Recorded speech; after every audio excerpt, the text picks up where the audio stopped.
Berserk é repleto de artefatos sombrios, desde uma simples pedra em formato de ovo que pode abrir as fronteiras para o abismo mais profundo, a itens mágicos que podem fazer personagens enfrentarem seus maiores inimigos.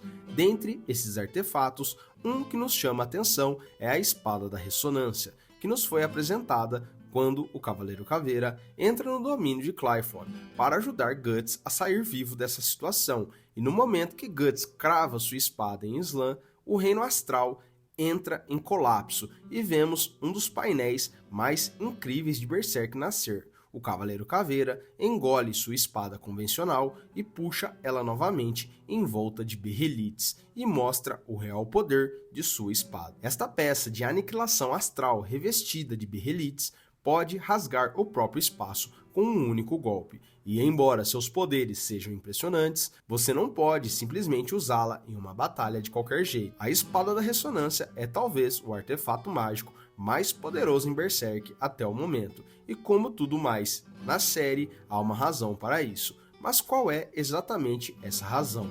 E qual será o propósito da lâmina à medida que Berserk se aproxima de seu clímax? Se você quer saber mais sobre esse artefato mágico de Berserk, se liga no vídeo.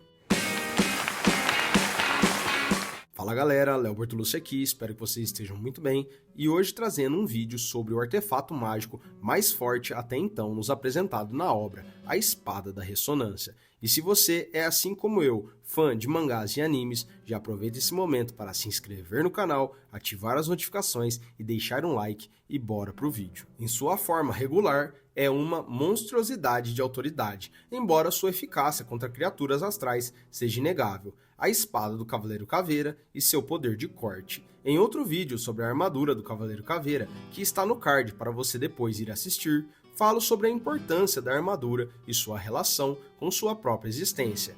Era importante porque, de certa forma, aquela armadura é o que o mantém vivo, apesar de ser descrita como um caixão por seu criador, presumivelmente porque abriga a alma morta do Cavaleiro Caveira. Este vídeo será um pouco diferente, porque a espada do Cavaleiro Caveira não está tão integrada ao seu ser quanto sua armadura. Em nenhum lugar Hanar mencionou que a espada era uma parte integrante de sua anatomia, e de fato é altamente presunçoso supor que a espada foi feita pelo anão ferreiro, em primeiro lugar. É altamente provável que esta espada seja, na verdade, uma relíquia da vida anterior do Cavaleiro Caveira como Rei Geyser. Mas, tendo falado sobre sua importância histórica, vamos falar sobre a própria espada, porque mesmo em sua forma básica, é uma obra assustadora. É fácil perder se você não estiver procurando por ela, mas a espada do Cavaleiro Caveira faz sua estreia junto com ele. Ela estava simplesmente embainhada, de tal forma que seu contorno não era evidente.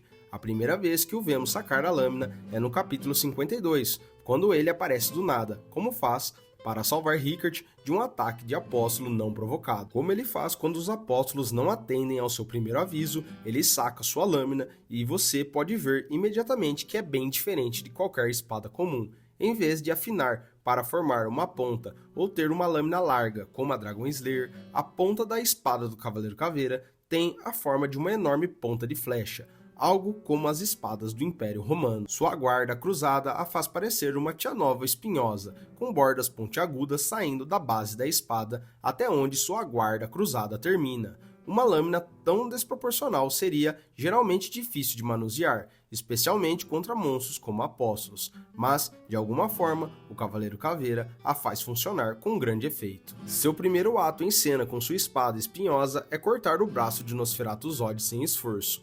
Apenas pense nisso por um momento. Quando Godo dá a Guts uma espada longa regular para levar em sua jornada, ela conseguiu quebrar outra espada e parte da bigorna de Godo, mas ela quebra na segunda vez que atinge o Apóstolo Cão. A lâmina do Cavaleiro Caveira tem aproximadamente o mesmo tamanho em termos de dimensões, mas ele poderia usá-la para cortar apóstolos como se estivesse cortando a grama com um cortador de grama.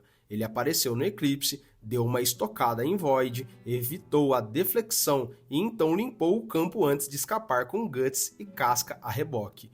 O que é ainda mais impressionante é o fato de que ele fez tudo isso com um punho espinhoso, o que Guts percebe quando lhe é dado a espada do Cavaleiro Caveira para afastar sua primeira noite de terrores. Um punho espinhoso é tão contraproducente quanto parece, dado o fato de que ele machuca seu usuário antes de qualquer outra pessoa, mas você tem que lembrar que o Cavaleiro Caveira é um conjunto de armadura literal montado a cavalo. A dor não é nada para ele. Na verdade, o punho espinhoso provavelmente o ajuda a usar a espada melhor, pois ela permanece no lugar, entrando nos cantos e frestas de suas manoplas e travando-se no lugar. O mesmo seria verdade para o domínio de Guts sobre a espada durante aquela primeira noite, mas ele nem era o espadachim negro ainda, muito menos tendo a perda literal de sensibilidade que Guts, blindado com a armadura Berserker, está sofrendo atualmente. Os espinhos também têm uma importância temática subjacente,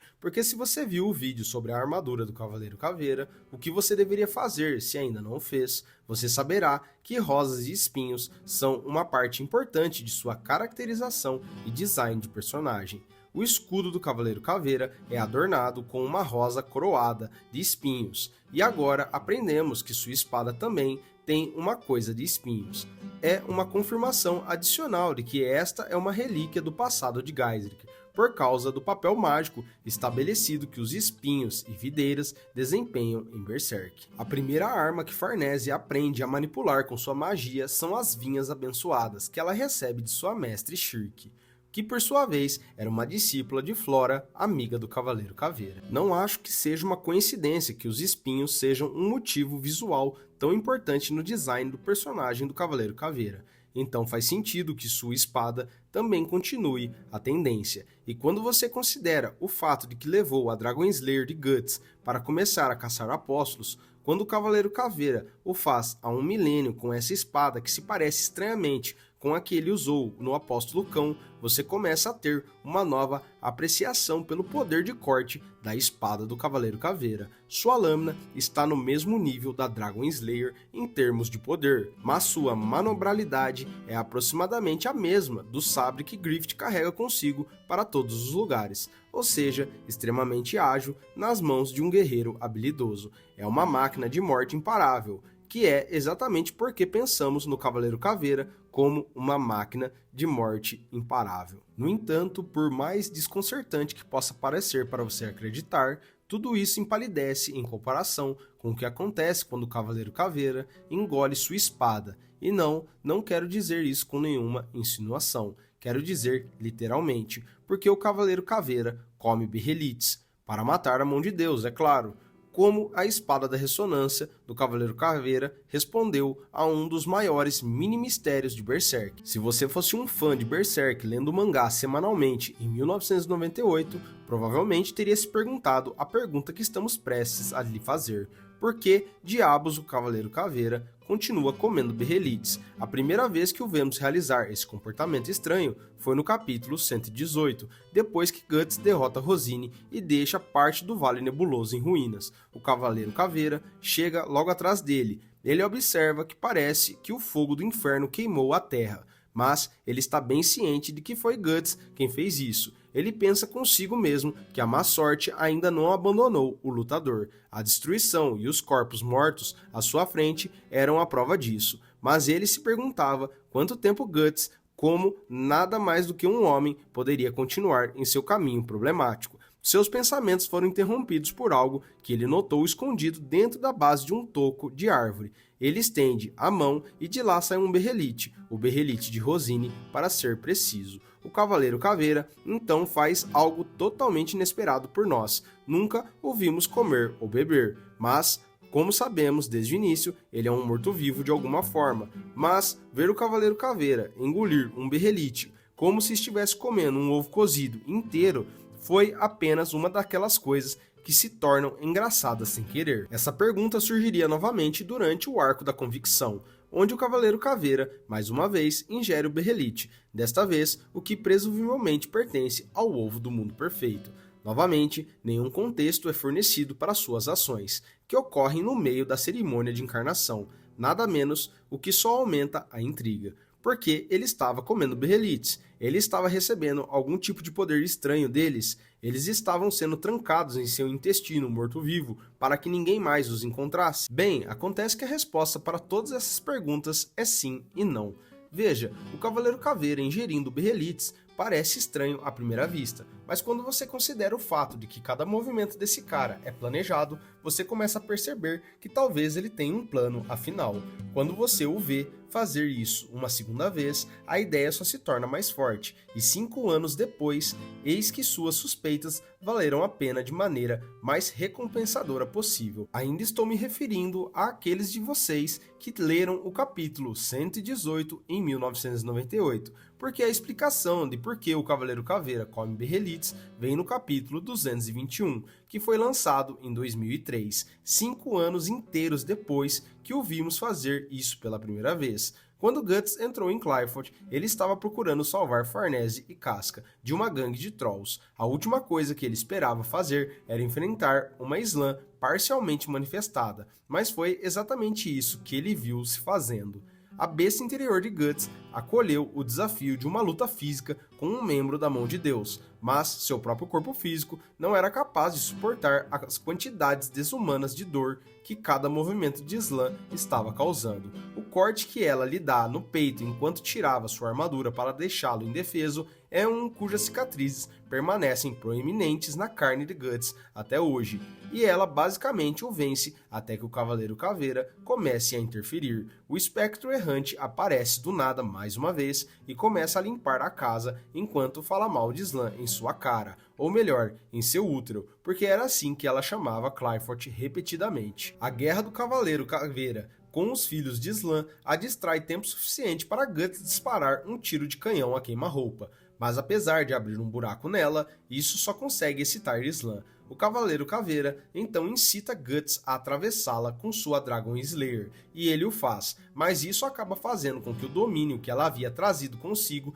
desmorone em caos. Com Qliphoth se desintegrando ao redor deles, Guts e o Cavaleiro Caveira estavam basicamente presos sem saída. Foi então que o Cavaleiro Caveira decidiu criar uma saída para eles e baixou sua espada em sua garganta esquelética. O que emergiu é a arma mais impressionante e aterrorizante que vimos em Berserk até hoje. E sim, isso inclui a bazuca medieval de Rickert. Um último recurso para selar a mão de Deus, mas, caso contrário, uma ferramenta útil de distorção espacial. Enquanto Qliphoth desmoronava no éter astral, Guts começou a perder a calma porque não conseguia mais ver uma saída. Ele começou a procurar em pânico, enquanto o Cavaleiro Caveira murmurava algo sobre testar uma coisa que ele estava planejando reservar para a mão de Deus. Guts pensa que o Cavaleiro Caveira é algum tipo de mágico de rua, claramente, porque ele diz ao espectro errante que a magia como engolir sua espada inteira não os ajudaria ali, mas então seus olhos se arregalaram. O que emerge da garganta do Cavaleiro Caveira, quando sua espada havia entrado nela, havia sido uma lâmina normal, epicamente poderosa, mas ainda assim normal. Depois que o Cavaleiro Caveira engoliu e atirou, ela emergiu, revestida com múltiplos berrelites que ele havia coletado de apóstolos caídos todos esses anos. Esta é a parte em que o Cavaleiro Caveira explica seu gosto estranho por artefatos astrais também. Acontece que ele não estava comendo o berrelite, tanto quanto estava refinando-os em uma massa coagulada e maleável dentro de seu próprio intestino infernal. Sempre que o Cavaleiro Caveira engolia sua espada, essa massa se revestia na lâmina e a transformava no que a tradução da Dark Horse chama de Espada da Atuação. A tradução japonesa real do kanji para essa espada é Espada de Escorva de Bomba. Veja, berrelite não é uma palavra do dicionário japonês, e na verdade, um termo de origem assíria para diabo. Então, para fazê-lo funcionar dentro do contexto de sua história, Kentaro Miura alternativamente se referiu a esses artefatos como berrelites e gotas primárias ao longo de sua história. Essa segunda descrição é o que é mais relevante para este vídeo, porque essas gotas primárias são a que estão sendo referidas nos kanjis para a Espada da Atuação. Sua tradução literal deveria ser Espada de Berrelites, mas a atuação realmente funciona muito bem para a sua descrição, e na tradução brasileira ficou como ressonância, como você verá em alguns momentos. Quando Guts vê a espada pela primeira vez, ele fica chocado e preocupado, e com razão. Ele sabe pessoalmente quanto a dor e desespero estão presos dentro de um berrelite. Ele tem carregado um consigo desde o primeiro arco da série, e de fato, quando o Cavaleiro Caveira mostra essa espada e faz um corte dimensional,